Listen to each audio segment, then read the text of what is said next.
The rise of the Vikings, one of history's most iconic and formidable peoples, is a tale of exploration, warfare, and transformation. It begins in the cold, rugged lands of Scandinavia, where the Vikings, hailing from what we now know as Norway, Denmark, and Sweden, lived for centuries as farmers, fishermen, and traders. Yet beneath the surface of their daily lives was a restless energy, a desire for wealth, glory, and new opportunities beyond the frozen fjords. The early beginnings, a seafaring people. The Vikings were no ordinary farmers or fishermen. They were seafarers, masters of the longship, sleek, swift vessels that could navigate the roughest seas and the shallowest rivers. These ships gave the Vikings the ability to travel far and wide, reaching distant lands that had been beyond the reach of most of Europe. The Vikings were shaped by their environment, harsh winters, long nights, and a society where survival demanded resilience. This made them tough, resourceful, and fiercely independent.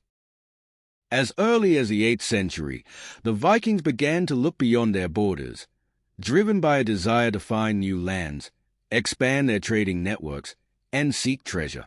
Their first raids were on nearby coastal communities, where they struck with shocking speed. In 793, the Vikings attacked the monastery at Lindisfarne in northern England, an event that shocked the Christian world and marked the beginning of what would become the Viking Age. The Age of Raids, Conquest and Plunder.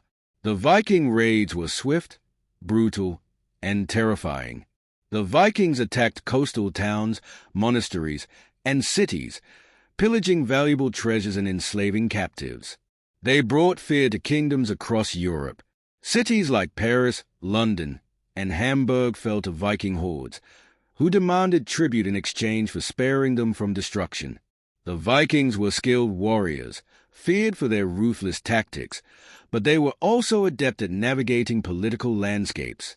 Many Viking leaders forged alliances through marriages, and some even carved out their own kingdoms in the territories they conquered.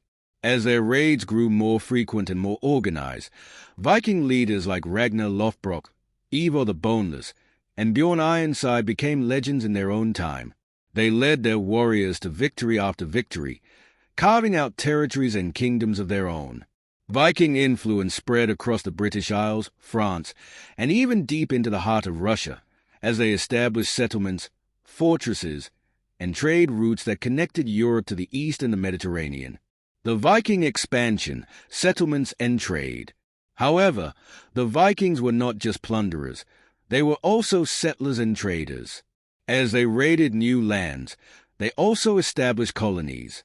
In Ireland, they founded Dublin, which became a major trading hub. In England, they settled in parts of Northumbria, Mercia, and East Anglia, establishing kingdoms like the Danelaw, a Viking-controlled region in northern and eastern England. The Vikings also traveled east, reaching what is now Russia, where they formed the powerful Rus people. Their trade routes stretched from the Baltic to the Byzantine Empire, and they played a critical role in the exchange of goods, culture, and ideas between the East and West. One of the most famous Viking explorers, Leif Erikson, ventured even further, reaching the shores of North America around the year 1000, nearly 500 years before Christopher Columbus. He established a short-lived settlement in what is now Newfoundland, which he called Vinland, further solidifying the Vikings' reputation as bold explorers. The rise of Viking kings and kingdoms. As Viking raids and settlements continued, their political power also grew. Viking chieftains and kings began to consolidate their power, establishing larger, more cohesive kingdoms. The legendary Ragnar Lothbrok, whose name became synonymous with Viking power, is said to have united various Viking clans under his rule, though his exploits have been clouded by myth and legend. His sons, Ivar the Boneless, Bjorn Ironside, and Ub, continued his legacy, carrying out raids and conquests across Europe and gaining territories from the Byzantine Empire to the shores of Spain. The Viking king Sweyn Forkbeard of Denmark even succeeded in conquering England for a time in the early 11th century, and his son, Knut the Great, would go on to rule over England, Denmark, Norway, and parts of Sweden in what became known as the North Sea Empire. The decline and legacy. By the mid-11th century, the Viking Age began to wind down. A combination of factors led to this decline. The rise of stronger, more unified kingdoms in Europe, the spread of Christianity, and internal conflicts among the Vikings themselves. The raids, which had once struck fear into the hearts of European kings, became less frequent as Viking societies transitioned to more settled, agricultural lifestyles. Despite their eventual decline as a military power, the legacy of the Vikings is undeniable. Their cultural impact is still felt today in the language, place names, and genetic makeup of regions they once ruled. They introduced new farming techniques, pioneered exploration, and were among the first to establish global trade networks. The Viking influence on Europe's political landscape can also be seen in the rise of powerful kingdoms that would dominate the continent for centuries to come.